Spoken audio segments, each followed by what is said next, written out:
Hello मित्रों, आपका गाम में हर्षिमान है त्या भूपेन्द्रभाई पटेल આવવાના છે તો ત્યાં આપણે જવાનું હોય તો ચાલો આપણે અહીંયા જઈએ. ત્યાં જઈને પછી બ્લોગ ચાલુ કરીએ. મિત્રો તો જોઈ શકો છો અહીં કેટલી બધી બસો આવી છે. લગભગ આ 300 જેટલી બસો છે અને આ ગાડીઓ પણ મલક આવી હતી 100 જેટલી. હજી ભૂપેન્દ્રભાઈ પટેલ આવ્યા નથી અહીંયા. તો મિત્રો જોઈ શકો છો અહીં કેટલી પબ્લિક છે. લગભગ 4 થી 5 હજાર પબ્લિક હશે. અહીંયા ભૂપેન્દ્રભાઈ પટેલ આવવાના છે એ માટે લોક ટાયરો પણ છે. તો ચાલો ત્યાં જઈએ. જો ભૂપેન્દ્રભાઈ પટેલ આવવાના હતા ત્યાં ગાડીઓ આવી ગઈ છે. આમાં ફોર્ચ્યુનર છે તેમાં ભૂપેન્દ્રભાઈ પટેલ છે. તો હવે ત્યાં ટૂંક જ સમયમાં અહીં પહોંચી જશે વનનું ઉદ્ઘાટન કરીને. તો તે પછી આપણે માહિતી આપશે તે પણ આપણે જોશું. અને આ કાર્યક્રમ છે આખો તેનું નામ છે એક પેડ માં કે નામ. તો તમે બધાએ પણ આપણે એક પેડ માં કે નામ એવો અભિયાન છે તો આપણે પણ આપણી માતાના નામ ઉપર એક વૃક્ષ વાવવું જોઈએ.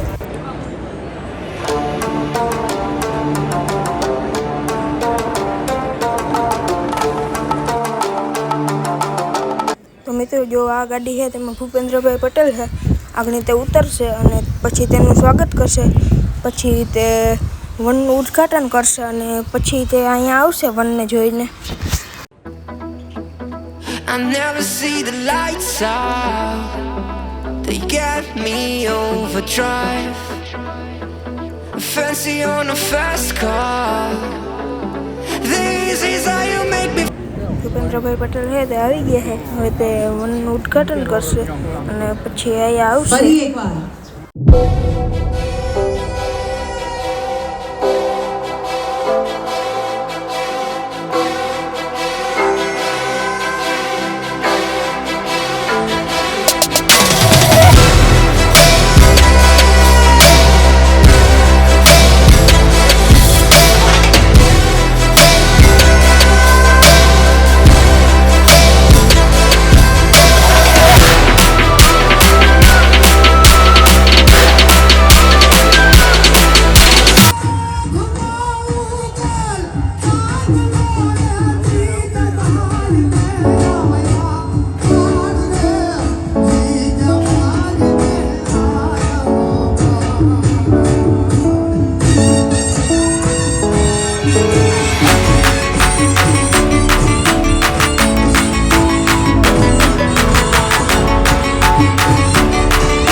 આપણી વચ્ચે વધારી રહ્યા છે.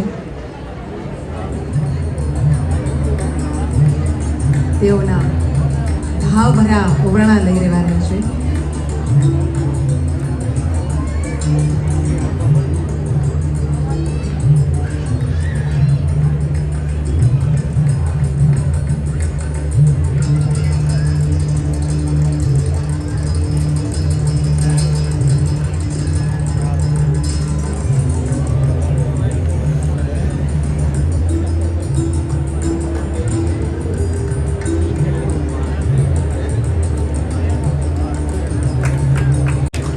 આવો ખૂબ તાળીઓના ગડગડાટ સાથે હર્ષભેર સ્વાગત કરીએ ગુજરાતના માનનીય મુખ્યમંત્રી શ્રી ભૂપેન્દ્રભાઈ પટેલનું.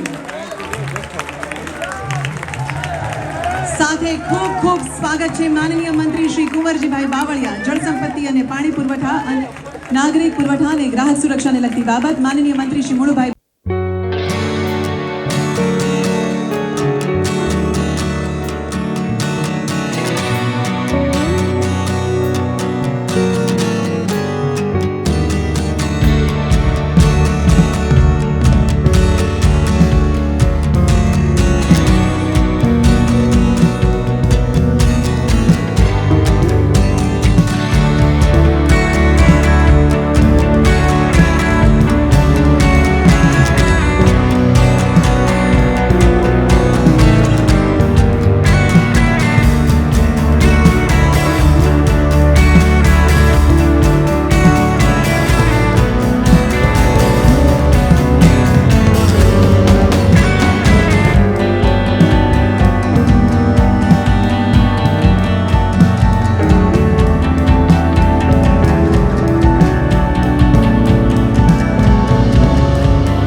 પ્રભુના અવિરત આશીર્વાદ સૌ જીવો પર વરસે તેવી પ્રાર્થના, અભ્યર્થના.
ત્યારબાદ છે ભરૂચ, શ્રી નરેશભાઈ લાડુમોર, તાલુકા વિકાસ અધિકારી શ્રીને વિનંતી કે તેઓ 9.91 લાખ ચેક માનનીય મુખ્યમંત્રીશ્રીના વરદ હસ્તે સ્વીકારશો.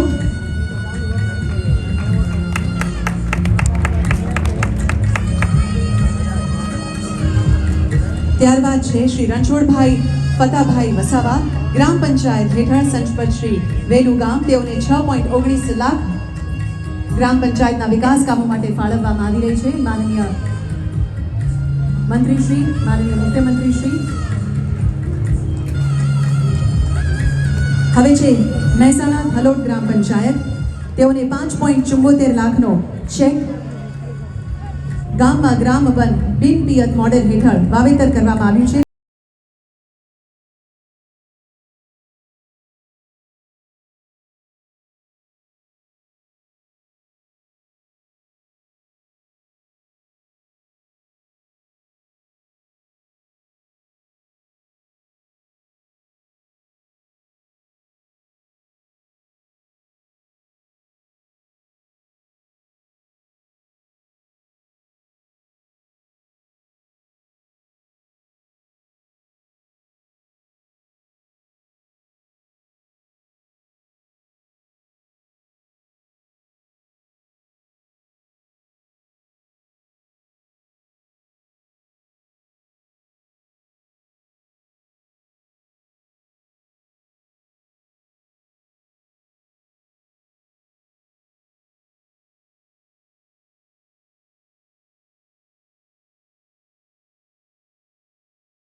સરકારના વન અને પર્યાવરણ વિભાગ દ્વારા આયોજિત 75મા વન મહોત્સવ તથા હરિસિદ્ધ વનના લોકાર્પણ પ્રસંગે આપણી સૌની સાથે મંચ ઉપર ઉપસ્થિત મારા સાથી મંત્રી શ્રી મુળુભાઈ બેરા, શ્રી કુંવરજીભાઈ બાવળિયા, મારા સાથી ધારાસભ્ય શ્રી અર્જુનભાઈ મોડવાડિયાજી, જિલ્લા પંચાયતના પ્રમુખ શ્રીમતી રિદ્ધિબા જાડેજા, જામનગર જિલ્લા પંચાયતના પ્રમુખ શ્રીમતી મહીબેન ગલચર, દ્વારકા જિલ્લાના પ્રમુખ શ્રી મયુરભાઈ ગઢવી, પોરબંદર જિલ્લાના પ્રમુખ શ્રી રમેશભાઈ આડેદરા, અગ્ર સચિવ શ્રી સંજીવકુમાર, અગ્ર મુખ્ય વન સંરક્ષક શ્રી યુડી સિંહ, ઉપસ્થિત સૌ અધિકારીગણ, ચૂંટાયેલા જનપ્રતિનિધિ, સંગઠનના પદાધિકારી, સૌ નાગરિક ભાઈઓ બહેનો, પ્રેસ મીડિયાના મિત્રો, સૌને મારા નમસ્કાર. જય દ્વારકાધીશ. ત્યાંનો ક્યાં ડેવલપમેન્ટ આવ્યું છે,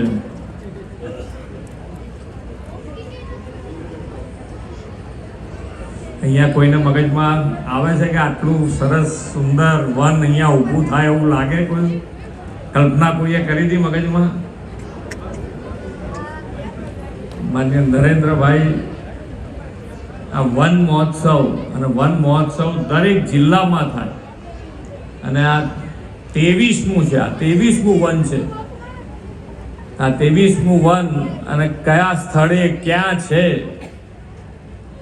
આપણને એમ લાગે કે ભાઈ ના, ખરેખર જે વિચાર, એમની દ્રષ્ટિ આપણને એમ દાદ માગી દે, આપણને ગૌરવ થાય કે આજે અહીંયા આજુબાજુ જે ગામો હશે એ બધાને માટે પણ એક પેડ માં કે નામ आशीर्वाद की छल छल सोरठ द्वारकानी पवित्र धरा पर कल्याणपुर तालुका गांधी गामમાં સાનિધ્યમાં વન વિભાગ અને ગુજરાત સરકારના અવિરત પ્રયત્નો થકી નિર્માણ પામવા જઈ રહ્યું છે 23મી સાંસ્કૃતિક વન હરસિદ્ધિ વન.